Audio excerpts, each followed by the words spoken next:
یہ اللہ تعالیٰ کے علم میں ہے حالات کدھر جانے ہیں۔ دشمن کو اتنی بڑی چوٹ پہنچی ہے جو نہ مارنے والوں نے مانی ہے اور نہ جن کی پٹائی ہوئی ہے انہوں نے تسلیم کی ہے، وہ ابھی تک سیغہ راز میں ہے۔ اتنی بڑی چوٹ پہنچی ہے کہ نہ یہ بتا رہے ہیں، اور وہ تو ویسے جو پہنچی جو یہ بتا رہے ہیں وہ تو اتنا بھی نہیں مان رہے نا۔ اور یہ غصہ اور یہ پریشانی ہضم کرنا تھوڑا مشکل کام ہے، اور اس کی کوئی نہ کوئی اظہار کی شکل اللہ نہ کرے بن سکتی ہے۔ اس لیے مفتے میں جان نہیں دینی، عزم رکھنا ہے، کردار پیش کرنا ہے، تیاری کر کے بیٹھنا ہے، تاکہ ان صلاتی و نسکی، میری نماز اور میری قربانی، و محیای و مماتی، میری زندگی اور موت، للہ رب العالمین، اللہ واسطے، اور گھبرانے کی کوئی بات نہیں۔ رب ذوالجلال والاکرام نے جو دن مقرر کیا ہے اس سے آگے پیچھے نہیں ہو سکتا۔ اینما تکونوا یدرککم الموت ولو کنتم فی بروج مشیدہ، تم جہاں بھی ہوگے تمہیں موت آ جائے گی، جتنی بھی سیکورٹی ٹائٹ کر لو اپنی، اور اگر نہیں تو پھر آپ گھس جاؤ مارکوں میں، واپس آ جاؤ گے، موت تیری حفاظت کرے گی۔ اس لیے ہمیں تو پریشانی کی کوئی بات نہیں، بس پریشانی اتنی ہے کہ کہیں رب کی نافرمانی کی حالت میں موت نہ آ جائے۔ پریشانی یہ ہے کہ کہیں ہماری تیاری نہ ہو اور مفت میں ہماری جان چلی جائے۔ جس طرح زندگی اللہ واسطے ہو تو اس کا فائدہ ہے، ایسے ہی موت بھی اللہ واسطے ہو تو اس کا بہت بڑا فائدہ ہے۔ تو عزم پختہ رکھیں، حوصلے جوان رکھیں، بچوں کی فکری تربیت کریں، اور گناہوں سے بچیں، عقیدہ اچھا کریں، اور تھوڑے پہ گزارا کرنا سیکھیں۔ آپ کے پاس پیسہ زیادہ بھی ہو تب بھی تھوڑے پہ گزارا کرنا سیکھیں، یہ سب اس کی تیاری کا حصہ ہے۔ اسلامک اسکالر فضیلت الشیخ مفتی محمد یوسف تیبی حفظہ اللہ تعالی، فاضل مدینہ یونیورسٹی، خطیب مرکز اقصی، جی ٹی روڈ، گجرانوالہ۔ قال اللہ سبحانہ وتعالی ان اللہ اشترى من المؤمنین انفسهم واموالهم بان لهم الجنہ يقاتلون في سبيل الله فيقتلون ويقتلون وعدا عليه حقا في التوراة والإنجيل والقرآن ومن أوفى بعهده من الله فاستبشروا ببيعكم الذي بايعتم به وذلك هو الفوز العظيم۔ محترم سامعین اور سامعات، انسان جب کلمہ پڑھتا ہے، اسلام میں داخل ہوتا ہے، اسی وقت اللہ تعالیٰ کے ساتھ ایک کانٹیکٹ سائن ہو جاتا ہے، ایک سودا ہو جاتا ہے، ایک معاہدہ طے پا جاتا ہے کہ آج کے بعد میری جان میری نہیں، میرا مال میرا نہیں، اور اللہ کی جنت میری ہے۔ حقیقت یہ ہے کہ ہم اللہ تعالیٰ سے سودا تو تب کریں جب یہ جان پہلے ہماری ہو، مال ہمارا ہو۔ روٹین تو یہ ہے کہ ہم اللہ تبارک و تعالیٰ کے بنائے ہوئے غلام ہیں، اور جو غلام ہوتا ہے وہ جتنا بھی کما لے مالک کو ہی دیتا ہے، وہ اس کا نہیں ہوتا۔ غلاموں کی آپس میں شادیاں ہو جائیں تو جتنی اولاد پیدا ہوگی وہ بھی مالک کی غلام ہی ہوگی۔ تو جب ہم رب کے بنائے ہوئے غلام ہیں تو ہمارا مال، ہماری اولاد، ہماری جان یہ ویسے ہی رب کی ہے۔ یہ تو اس کا کرم ہے، فضل ہے کہ وہ ہماری قرار دے کر اس کا سودا کر رہا ہوتا ہے۔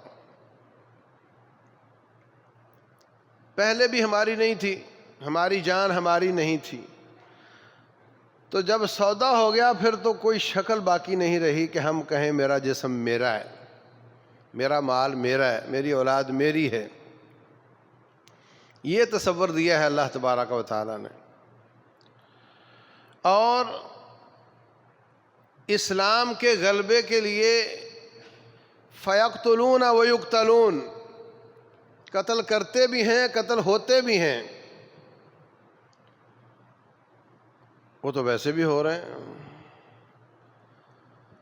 سب سے زیادہ لوگ مرتے ہیں روڈ ایکسیڈنٹ میں۔ رسول اللہ صلی اللہ علیہ وسلم فرماتے ہیں میری امت کی وفات کی بڑی وجہ نظر بد ہے۔ یہ ایکسیڈنٹ بھی بہت زیادہ نظر بد کی وجہ سے ہوتے ہیں۔ نظر بد کی وجہ سے بھی لوگ جاتے ہیں، اور آپ بالکل اچھے بچے بھی بن جاؤ تو دشمن وار کرے گا تو پھر بھی مرنا ہی پڑے گا۔ میں نے عرض کیا تھا کہ یہ تو دو آپشن ہے ہی نہیں کہ لڑائی ہوگی یا نہیں ہوگی، آپشن تو ایک ہی ہے کہ لڑائی تو ہوگی، انسان تو لڑے گا ہی۔ ہمارے پاس جو دو آپشن ہے وہ یہ کہ مارنے والا بننا ہے یا مرنے والا بننا ہے، مار کر مرنا ہے یا ویسے مرنا ہے، اور یہ کہ رب ذوالجلال کو ساتھ لے کر لڑائی کرنی ہے یا اکیلے کرنی ہے۔ دنیا اس وقت دنیا کے وار کالجز میں ان کے نصاب میں 10 مئی 2025 کی ایک کتاب کا اضافہ ہو چکا ہے جو دہائیوں تک پڑھائی جاتی رہے گی۔ لوگ پڑھیں گے اس کو، نہ پڑھانے والے کو سمجھ آئے گی نہ پڑھنے والے کو سمجھ آئے گی۔ کوشش کریں گے دنیا کا ہر وار کالج اپنے فوجیوں کو 10 اپریل 2025 کی کتاب پڑھائے گا۔ کیا ہوا تھا؟ 400 کلومیٹر رینج والا سسٹم خاموش رہا اور 220 رینج والے میزائلوں نے اس کو گرا دیا۔ یہ کیسے ہوا؟ کوئی چائنا کو کریڈٹ دینے کی کوشش کرتا ہے، کوئی پاکستان فوج کو کریڈٹ دینے کی کوشش کرتا ہے۔ جو لڑے وہ ستائش کے لائق ہیں، لیکن اصل کریڈٹ رب ذوالجلال کا ہے۔ اصل کریڈٹ اس ایمان کا ہے جو ان کے سینوں میں ہے۔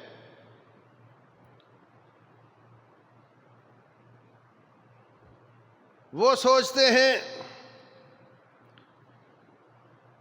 کہ رافیل اگر ناکام ہوا تو امریکہ سے J-35 لے لیتے ہیں، وہ دنیا کا سب سے زیادہ مہنگا اور سب سے زیادہ ترقی یافتہ اور ہائیسٹ جنریشن کا طیارہ ہے، پھر ہم مقابلہ کر لیں گے۔ یہ بات غلط ہے۔ یہ طیاروں سے لڑائی نہیں ہوتی، یہاں ایمان کی بے ایمان سے لڑائی ہوتی ہے۔ ایماندار کی بے ایمان سے لڑائی ہوتی ہے۔ اگر پاکستان سے تم نے جیتنا ہے تو مسلمان ہو جاؤ، مومن بن جاؤ، تمہارے اندر ایمان آ جائے تو پھر اس طرح کی فوج کا مقابلہ ہو سکتا ہے، ورنہ نہیں، اور پھر تمہیں لڑنے کی ضرورت ہی نہیں رہے گی۔ تو میرے عزیز بھائیوں، وہ مدد جو عین مارکے کے وقت آسمان سے آتی ہے، نہ اس کی تعداد کوئی جان سکتا ہے، نہ ان کی قوت کو کوئی جان سکتا ہے، اور نہ ان کی رینج کو کوئی جان سکتا ہے۔ کیا پڑھائیں گے اپنے کالجز میں؟ ان اللہ اشتری من المؤمنین انفسهم واموالهم بان لهم الجنہ، اللہ نے ان کی جان اور مال کے بدلے جنت کا سودا کیا ہوا ہے۔ یہ تو مارے پھرتے ہیں، دنیا تکلیفوں کی جگہ ہے، مصیبتوں کی جگہ ہے، خودکشی حرام ہے، اور جنت کے اعلیٰ مقامات میں موت رکاوٹ ہے. موت آئے گی تو وہ مقامات حاصل ہو سکیں گے، اس لیے یہ اس رکاوٹ کو دور کرنے کے لیے جاتے ہیں. جب سودا کیا جاتا ہے تو پہلے ٹوکن ادا کیا جاتا ہے، بیانہ. جب بیانہ چلا جاتا ہے تو وہ مال چیک کروا دیتے ہیں. مال پسند آ جائے تو پیمنٹ کر دی جاتی ہے. جب پیمنٹ ہو جاتی ہے تو مال ڈیلیور ہو جاتا ہے. یہی ترتیب ہے. جتنے لوگ جاتے ہیں ہتھیلی پر جان رکھ کر، وہ اللہ تبارک و تعالیٰ کو بیانہ دینے جا رہے ہوتے ہیں. یہ لے اللہ میں تو آ گیا. رسول اللہ صلی اللہ علیہ وسلم فرماتے ہیں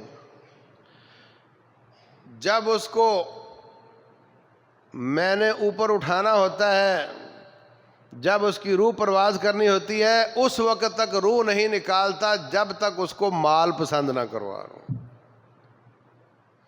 یرا مقعدہ من الجنہ، روح نکلنے سے پہلے پہلے بادلوں کے، آسمانوں کے، اوزون کے سارے پردے ہٹا کر کے اس کا محل دکھا دیا جاتا ہے. تو ٹوکن لے کر آیا تھا، یہ مال پسند کر دے. جیسے مال پسند آیا، روح نکلی تو پوری پیمنٹ ہو گئی. اللہ تبارک و تعالیٰ اس کو جنتوں کا وارث بنا دیتا ہے. جب سے وہ گھر سے نکلتا ہے وہ اللہ تبارک و تعالیٰ کی فضل کے سائے میں ہی رہتا ہے. ایک صحابی کہیں گئے، پہاڑ وہاڑ تھے، وہاں بڑا چشمہ بہہ رہا تھا، بڑا میٹھا ٹھنڈا پانی تھا. کہنے لگا یار اپن تو یہیں رہ جائیں تو اچھا ہے، بڑا مزیدار کام ہے، کیا منظر ہے اور میٹھا پانی بھی ہے. کہتا ہے میں نبی صلی اللہ علیہ وسلم سے مشورہ کر لیتا ہوں. رسول اللہ صلی اللہ علیہ وسلم سے کہنے لگا میں اس علاقے میں پہاڑ ہے، وہاں چشمہ ہے، وہاں جا کر ڈیرا نہ لگا لوں. آپ نے فرمایا اللہ کے راستے میں جہاد کرو. لَمَقَامُ أَحَدِكُمْ فِي سَبِيلِ اللَّهِ، آپ لوگوں کا اللہ کے راستے میں کھڑا ہو جانا، اپنے صرف کھڑا ہو جانا، اپنے گھر میں 70 سال عبادت کرنے سے زیادہ افضل ہے.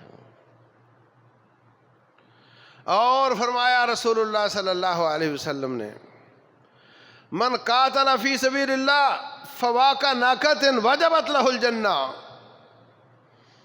اونٹنی کا دودھ نکالنے، 2 بار نکالنے کے بیچ میں جو وقفہ ہوتا ہے، اتنا وقفہ، اتنے منٹ، اتنے گھنٹے جو شخص رب ذوالجلال کے راستے میں قتال کر لیتا ہے، اللہ تعالیٰ اس کے لیے یہ اتنا جہاد میں کھڑا ہو جانا، اس کا یہ ساری کائنات میں جو کچھ ہے سب سے زیادہ افضل ہے. رباط یوم و لیلۃ فی سبیل اللہ خیر من الدنیا وما فیہا وما علیہا، ایک دن اور ایک رات کا پہرا دینا. اور یہ پہرا پہلے تو تھا جا کر کے سرحدوں پہ دیا جاتا تھا کہ دشمن اندر نہ گھسائے. اب حالات اور طریقہ کار سارے بدل گئے ہیں. ایک شخص ڈاگ فائٹ کر رہا ہے، جہاز لے کر دشمن کے جہازوں کے سامنے کھڑا ہے کہ اندر نہ گھس جائیں، وہ فضاؤں میں رباط کر رہا ہوتا ہے. ایک شخص انٹرنیٹ پر بیٹھ کر ان کی سائٹس کو ہائیک کر کے ان کی رپورٹیں نکال رہا ہے اور اپنے آپ کو سیکیور کر رہا ہے، ان کو گھسنے نہیں دیتا، وہ بھی وہاں بیٹھا رباط کر رہا ہوتا ہے. جو شخص مارکے میں گیا، مارکے میں جا کر لڑنا اور بھیڑنا، ان کو قتل کیا، خود شہید ہو گیا، بڑا اعلیٰ مقام پایا، بڑا اعلیٰ مقام پایا. لیکن اس کی نیکیاں روح نکلنے کے بعد رک گئیں. پہلے نمازیں پڑھتا تھا، اب اس کی نمازیں نہیں ہوں گی. لیکن جو شخص پہرا دیتے ہوئے شہید ہو گیا، فرمایا اجری علیہ عملہ الذی کان یعمل، جو عمل وہ زندگی میں کیا کرتا تھا وہی عمل اس کا جاری کر دیا جاتا ہے۔ کتنے سو کتنے ہزار سال بعد قیامت آئے وہ وفات نہیں پاتا، وہ شہید ہوا ہی نہیں، وہ ایسے لکھا جائے گا جیسے ابھی نیکیاں کرتا چلا جا رہا ہے۔ اور یہ رباط کی شکلیں آج کل بہت مختلف ہو گئی ہیں۔ جو شخص مسلمانوں کی نظریاتی سرحدوں کی حفاظت کرتا ہے، ان کو ان کا دین سکھاتا ہے، ان کو ان کا عقیدہ سکھاتا ہے کہ کفر، شرک اور شبہات اور شہوات ان میں اندر نہ آ جائیں، وہ بھی رباط کر رہا ہوتا ہے۔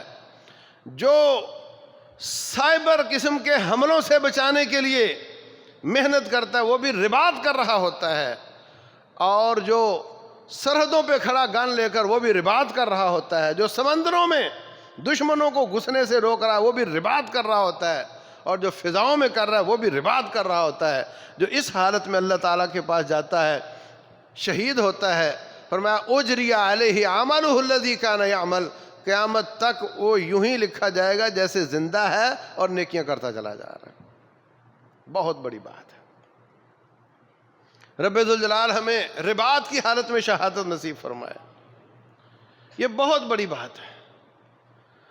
تو میرے عزیز بھائیوں، ایسے حالات میں اپنے اپنے محلوں میں بھی رباط کرنا پڑتا ہے۔ رضاکار چاہیے ہوتے ہیں جو روڈ پر پہرا دے رہے ہوتے ہیں۔ عام حالات میں بھی پورے ملک میں امن ہے، وہ 3-4 گھنٹے کی لڑائی تھی، اس کے بعد امن ہے، سکون ہے، مگر جن کو انہوں نے اپنا دشمن سمجھا وہ آج تک الرٹ ہیں، وہ سویلین ہوں یا فوجی ہوں، وہ آج کے دن تک الرٹ ہیں اور مزید بھی الرٹ رہیں گے۔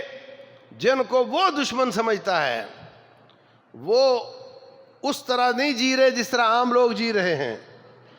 ان کے یہاں رباط بھی چل رہا ہے، ان کے کہاں وہ چلتے ہیں، کہاں جاتے ہیں، ان کے ایک ایک قدم کی ان کو رپورٹیں ملتی ہیں اور وہ اس سے پریشان ہوتے ہیں۔ رب ذوالجلال فرماتے ہیں وَلَا يَطَعُونَ مَوْتِ أَن يَغِيظُ الْكُفَّارِ، وہ شخص جس کے قدم اٹھانے سے کافر پریشان ہوتا ہے، اللہ تعالیٰ اس کے قدم قدم پر نیکیاں لکھ رہا ہوتا ہے۔ دنیا میں تو پریشانیاں ہیں، مگر رب ذوالجلال والاکرام دکھاتا ہے دیکھنے والوں کو کہ ایمان اس کا جس کو دشمن اپنا دشمن سمجھے۔ ویسے تو بڑے لوگ ہیں، بڑی جماعتیں ہیں، بڑے بڑے اجتماعات ہیں، ان کو دشمن اپنا دشمن نہیں مانتا، مگر کچھ لوگوں کو اپنا دشمن سمجھتا ہے۔ یہ ان کے لیے بہت بڑی امتیاز کی بات ہے۔ تو میرے عزیز بھائیوں، یہ آزمائشیں، یہ پریشانیاں اس راستے کا حصہ ہیں۔ اللہ تبارک و تعالی فرماتے ہیں ام حسبتم ان تدخلوا الجنہ، تم نے یہ سمجھ رکھا ہے کہ ہم جنت میں چلے جائیں گے؟ وَلَمَّا يَعْلَمِ اللَّهُ الَّذِينَ جَاهَدُوا مِنْكُمْ، ابھی تک تو اللہ تعالیٰ نے یہ نہیں جانا کہ تم میں جہاد کرنے والے کتنے ہیں۔ تولو اپنے آپ کو، ماپو اپنے آپ کو، ٹٹولو اپنے آپ کو، کہاں کھڑے ہو۔ قرآن کی آیت پڑھ رہا ہوں، ام حسبتم ان تدخلوا الجنہ ولما يعلم اللہ الذین جاہدوا منکم، اللہ تبارک و تعالیٰ نے ابھی تک تو یہ نہیں جانا کہ تمہیں جہاد کرنے والے کتنے ہیں۔ اللہ کا جاننا دو طرح کا ہوتا ہے، ایک ہوتا ہے ذاتی علم اور ایک ہوتا ہے تجرباتی علم۔ میرے پاس کلاس ہے، اس میں ایک بچہ نکمہ ہے، مجھے یقین ہے کہ یہ پیپر میں فیل ہوگا، یہ میرا ذاتی علم ہے، یہ ذاتی علم ہے۔ میں کہہ سکتا ہوں کہ یہ بچہ فیل ہے، مگر میرے کہنے سے کوئی مطمئن نہیں ہوگا۔ وہ پیپر میں بیٹھے کچھ نہ لکھے، نتیجے میں فیل آئے تو مانیں گے ہاں بچہ فیل ہے۔ وہ تجرباتی علم ہوتا ہے، یہ میرا ذاتی علم تھا۔ کون کیا کرے گا، کس نے کہاں جانا ہے، رب ذوالجلال کے ذاتی علم میں سب پتہ ہے اللہ تعالیٰ کو، لیکن اللہ اپنے ذاتی علم پر فیصلے نہیں کرتا کہ مجھے پتا تھا تو نے کافر ہونا ہے اس لیے جہنم میں جا، اور مجھے پتا تھا تو نے مومن ہونا ہے تو جنت میں جا۔ پیدا کرے اور بچپن میں مار کر اللہ تعالیٰ خود ہی فیصلے کر سکتا ہے، وہ ظالم نہیں ہوگا، مگر یہ اس کی فطرت ہے، یہ اس کا طریقہ ہے، وہ اپنے ذاتی علم پر فیصلے نہیں کرتا، تجرباتی علم پہ فیصلے کرتا ہے۔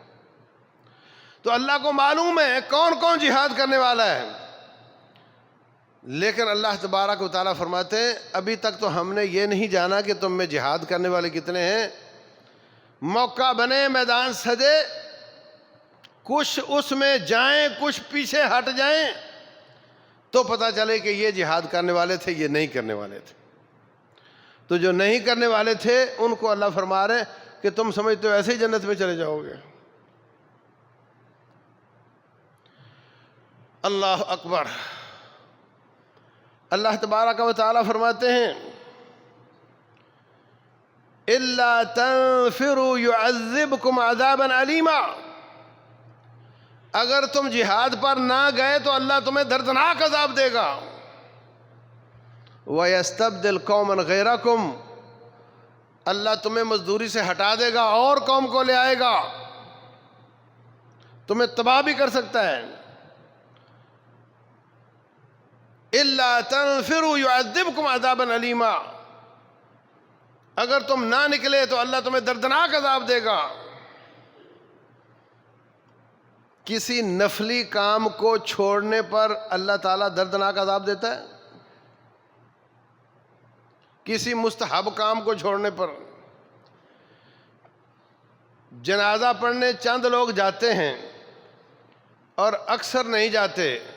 ایک شہر میں 80 لاکھ لوگ آباد ہیں، جنازہ آتا ہے اس میں 80 بندے ہوتے ہیں، 80 لاکھ میں سے 80 ہوتے ہیں، اور باقی گناہ گار نہیں ہوتے، جو نہیں جاتے وہ گناہ گار نہیں ہوتے، ان پر کوئی کسی قسم کا دردناک عذاب کی ان کو دھمکی نہیں ملتی۔ تو جب رب ذوالجلال فرماتے تم نہ نکلے تو میں دردناک عذاب دوں گا، تو اس کا مطلب یہ ہوا کہ یہ لازمی کام ہے۔ انفروا خفافا وثقالا، اللہ کے راستے میں نکلو، ہلکے ہو یا بوجھل ہو، نکلو، ہر صورت میں نکلو۔ حضرت کعب بن مالک رضی اللہ تعالیٰ عنہ قصہ اللہ تعالیٰ نے سورہ توبہ میں بیان کیا ہے۔ سورہ توبہ اس کا معنی ہے توبہ کرنا، اور اس میں کون سا جرم تھا جس کی توبہ کا ذکر ہے، جس وجہ سے اس کا نام سورہ توبہ ہے۔ رسول اللہ صلی اللہ علیہ وسلم تبوک کے میدان میں جانا چاہتے ہیں۔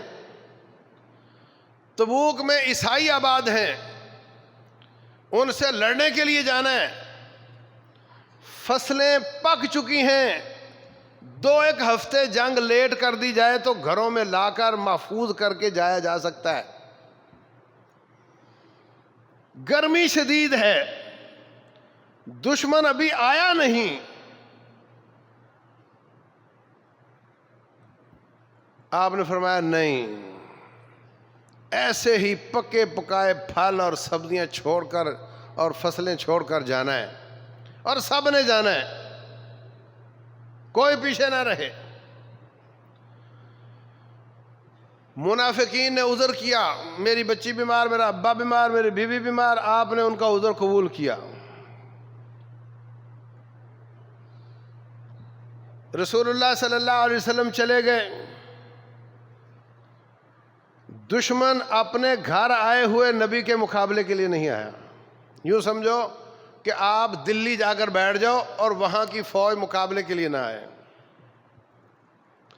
دور دراز کے قبائل نے آ کر کے جزیہ دینے کا وعدہ کیا، کسی نے معافی نامہ لکھوایا، کوئی مسلمان ہو گئے، آپ 19 دن رہے، آپ فارغ نہیں رہے، مگر دشمن مقابلے کے لیے نہیں آیا، آپ وہاں سے واپس آئے، لڑائی نہیں ہوئی۔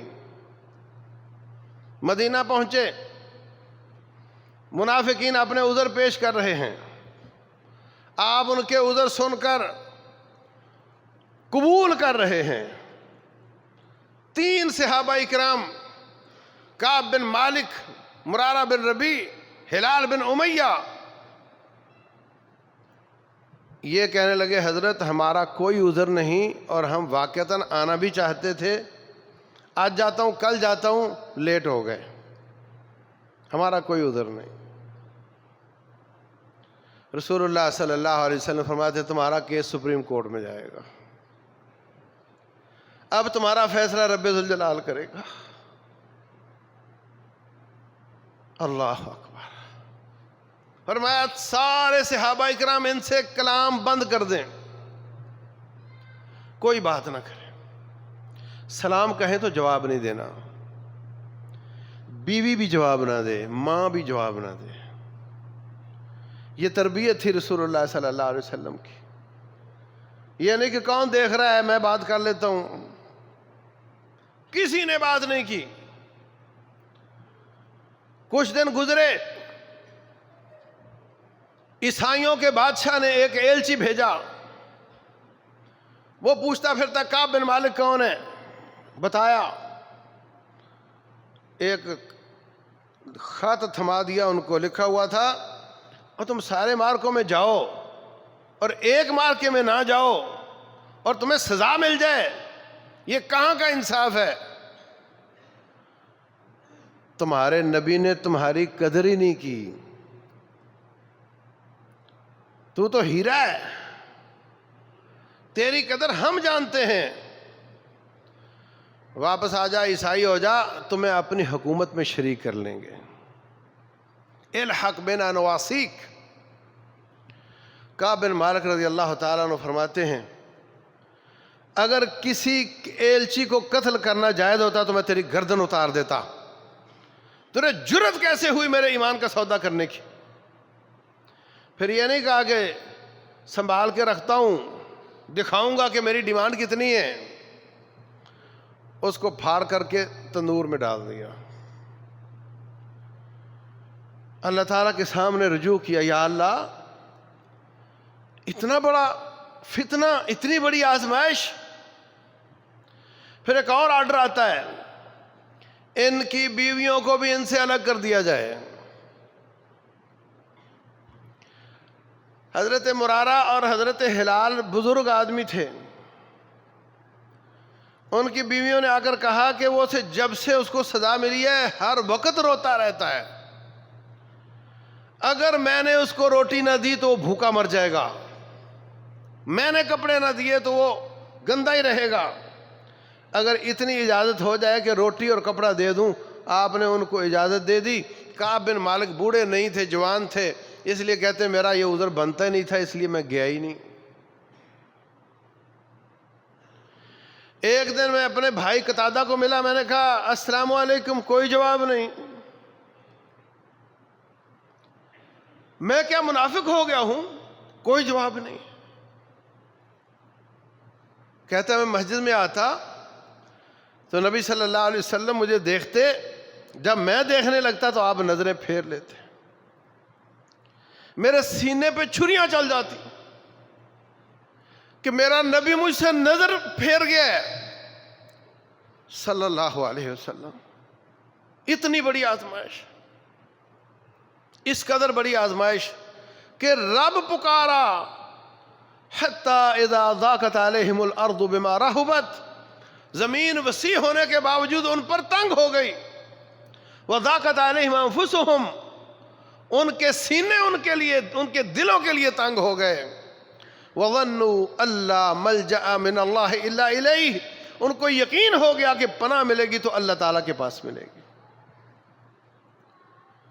51 دن گزر گئے، رات 1-2 کا ٹائم ہے، وحی نازل ہوئی، اللہ تعالیٰ نے ان تینوں کی توبہ قبول فرما لی.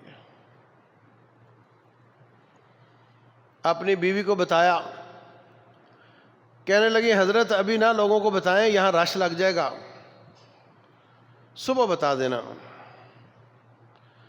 فجر پڑی, آپ نے لوگوں کو بتایا. ایسے چھوٹے ساتھی باہر نکلے, کوئی پیدل بھاگا ان کو بتانے کے لیے, کوئی گھوڑے پر بھاگا ان کو بتانے کے لیے. ایک کو کچھ نہ سوجا, وہ مسجد کے پاس ایک چوٹی تھی اس پہ چڑھ گیا, اس نے زور سے آواز دی, ابشر یا کعب, کعب تجھے بشارت ہو اس دن کی کہ جو تیری ساری زندگی میں افضل ترین دن ہے. حضرت کعب کہتے ہیں مجھے اس کی آواز سب سے پہلے آ گئی, پھر وہ پیدل والا بھی آ گیا, پھر گھوڑے والا بھی آ گیا, مبارکیں مل رہی ہیں, جمگٹا لگ گیا, صحابہ اکرام خوش ہو رہے ہیں. کہتے پھر میں بھی آیا, وہ جس نے مجھے آواز دی تھی وہ بھی آ گیا, میرے پاس ایک ہی جوڑا تھا, میں نے وہ بھی اتار کے اس کو انعام میں دے دیا کہ سب سے پہلے خوشخبری تو نے مجھے دی ہے. اللہ تبارک و تعالیٰ فرماتے ہیں وَعَلَى الثَّلَاثَةِ الَّذِينَ خُلِّفُوا حَتَّى إِذَا ضَاقَتْ عَلَيْهِمُ الْأَرْضُ بِمَا رَحُبَتْ وَضَاقَتْ عَلَيْهِمْ أَنفُسُهُمْ وَظَنُّوا أَن لَّا مَلْجَأَ مِنَ اللَّهِ إِلَّا إِلَيْهِ ثُمَّ تَابَ عَلَيْهِمْ لِيَتُوبُوا. اللہ تبارک و تعالیٰ نے ان تین کی توبہ قبول فرما لی جو پیچھے رہ گئے تھے, یہ جن کا معاملہ لیٹ کر دیا گیا تھا. میرے بھائیوں, سارے مارکوں میں لڑو, ایک میں نہ جاؤ, رب ناراض ہو جائے, اس کو جرم قرار دے دے, اس کی سزا آسمان سے نازل ہو جائے, اس کی توبہ بھی آسمان سے نازل ہو جائے, اور ہم کوئی بھی مارکا نہ لڑیں, کسی میں بھی نہ جائیں, کہیں بھی نہ پہنچیں. اللہ اکبر. جو منافق تھے رسول اللہ صلی اللہ علیہ وسلم نے ان کے عذر کو قبول فرمایا تھا. اللہ تبارک و تعالیٰ نے آیات نازل کر دیں, عفا اللہ عنک لما اذنت لہم, اے نبی میں نے تجھے معاف کر دیا, مگر یہ بتائیں کہ آپ نے ان کو چھٹی کیوں دی تھی. آپ ان کو چھٹی نہ دیتے تب بھی انہوں نے نہیں جانا تھا, مگر ان کا نفاق ظاہر ہو جانا تھا. لا يستأذنك الذين يؤمنون بالله واليوم الآخر, جو اللہ اور آخرت پر ایمان لاتے ہیں وہ آپ سے چھٹی لینے کے لیے آتے ہی نہیں ہیں. انما يستأذنك الذين لا يؤمنون بالله, آپ سے چھٹی لینے کے لیے وہ آتے ہیں جن کا اللہ پر ایمان ہی نہیں ہے. چھٹی لینے کے لیے آتے ہیں, ہم تو چھٹی لینے کے لیے بھی نہیں آتے, ہم تو کسی کھاتے میں نہیں ہیں. فرمایا ان منافقوں کا حال یہ ہے, لو کان عرضا قریبا وسفرا قاصدا لاتبعوک,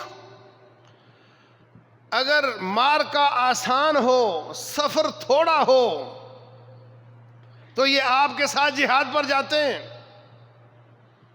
اگر عرضا قریبا غنیمت زیادہ ملنے کی امید ہو, سفر چھوٹا ہو, مشقت کم ہو, غنیمت زیادہ ہو, لتبعو کا منافق تیرے ساتھ جاتے ہیں. وَلَكِنْ بَعُدَتْ عَلَيْهِمُ الشُّقَّةُ, مگر ان پر مشقت بوجھل ہو جاتی ہے. مشقت والے مارکے ان سے نہیں لڑے جاتے. بہت زیادہ گرمی ہو, لمبا سفر ہو, یہ کام دشمن مضبوط ہو, رزق زیادہ ہو, وہ یہ کام نہیں کرتے. جہاں دشمن کمزور ہو, مال زیادہ ہو, سفر چھوٹا ہو, تو یہ منافق آپ کے ساتھ جاتے ہیں. یہ کون کہہ رہا ہے؟ میں اپنے آپ کو تولوں, اگر مجھے ایسا آپشن ملے, 1 نائٹ مشن ہے, غنیمت ہے, سفر چھوٹا ہے, کیا میں جانے کو تیار ہوں؟ اگر نہیں تو مکے مدینے کا منافق تو تیار ہے، اگر میں نہیں تیار تو میں کہاں کھڑا ہوں؟ رسول اللہ صلی اللہ علیہ وسلم فرماتے ہیں من لم یغزو ولم یحدث نفسہ بہ، جو شخص غزوہ نہیں کرتا، لڑائی نہیں کرتا، یا کم از کم تیاری کر کے عزم نہیں رکھتا، مات علی شعبۃ من النفاق، اس کی موت آئے گی تو نفاق کے کسی حصے پر آئے گی۔